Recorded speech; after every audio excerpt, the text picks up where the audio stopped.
Hello and welcome to Stadium Stories here on the campus of St. Leo University, where you get to meet some of your St. Leo Lions. And today we have guest senior volleyball defense specialist Payton Bellano.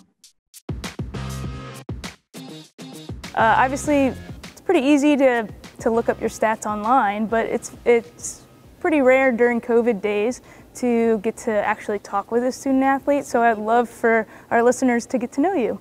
So what better way to start us off by saying, why St. Leo? There's so many schools to choose from, huge decision in life, and now you get to be part of this whole legacy of being a Lion, which thousands and thousands of people can claim. So how did you end up as a St. Leo Lion?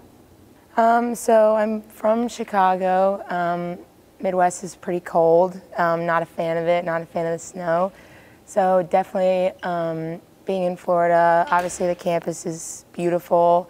And I really enjoyed the fact that it was super tight, super small. But yeah, mostly the weather. And I like the coaches too. Yeah. So what has made St. Leo home? It's been a number of years now, been a roller coaster with the pandemic, and you've kind of broken out as like an ideal student athlete leader for the coaching staff here. And we'll talk later about your role with SAAC, but what made St. Leo home? Definitely the people. My teammates have become, I know that I'll know them for the rest of my life. They're pretty much my best friends.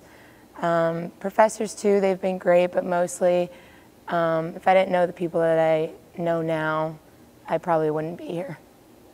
Take us back a little bit before St. Leo. When did you first play volleyball? When did you first touch a ball? Is it a family sport? So I first started when I was in 5th grade. So I've been playing for a long time. First year of club was 5th grade. But I'm the only one in my family that does it, like the way it's always been. I have 2 little sisters. Neither of them ever picked up a volleyball. So it's pretty much just been me. But yeah, I did do soccer and I did dance a little when I was younger, but volleyball is the one that stuck. And does your family, did they learn the rules, or are they just cheering for you? They think they know the rules. They're great on the sidelines, but besides that, they're good fans. Yeah. Awesome. Well, because your family has such strong roots in your life, could you share a little bit about how they helped you in life to become the student athlete that you are today? Yeah, so my parents have always taught me hard work. Like my parents didn't come from a lot. They've definitely grown themselves, their family, to the point where they are now. And they've also taught me a lot about taking a step back, listening when I need to, and also speaking up and, voicing my own opinions and thoughts when I need to. But yeah, hopefully I can embody what they bring to the table with my family, and I can do that for the rest of my life. That's awesome.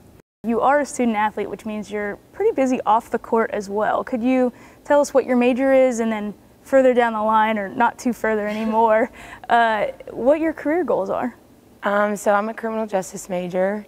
For my future and my plans, not positive on what I want to do.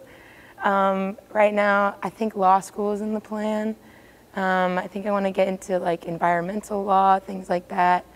But also if different opportunities arise, I could take another path. I'm not really set on one thing right now.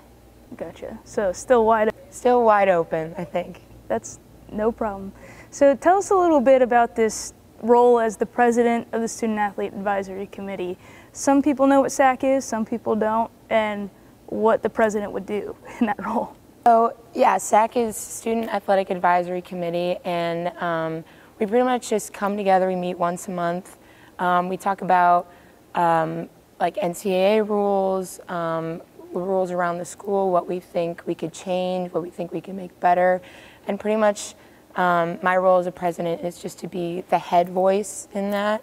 I let a lot of students let me know if they want anything changed. Like last year during COVID, we had a whole meeting with almost all the student athletes just talking about, again, rules that were going on, COVID rules essentially.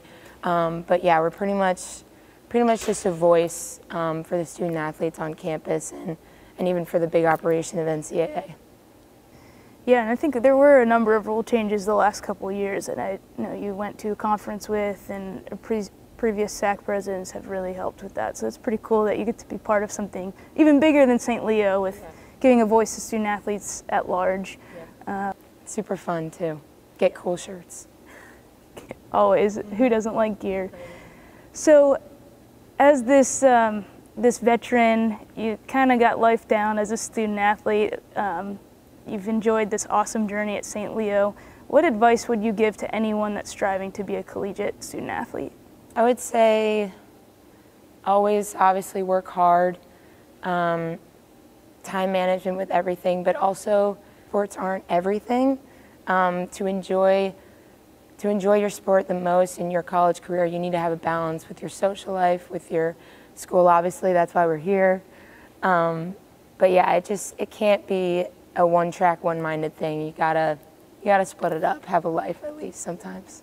Time management, huh? Management, yeah. A Google Calendar, or? I write stuff down. I got my own planner.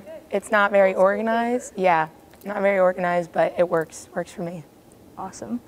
Well, our time is closing, but before I let you go, could you tell us what it means to you to be a St. Leo Lion?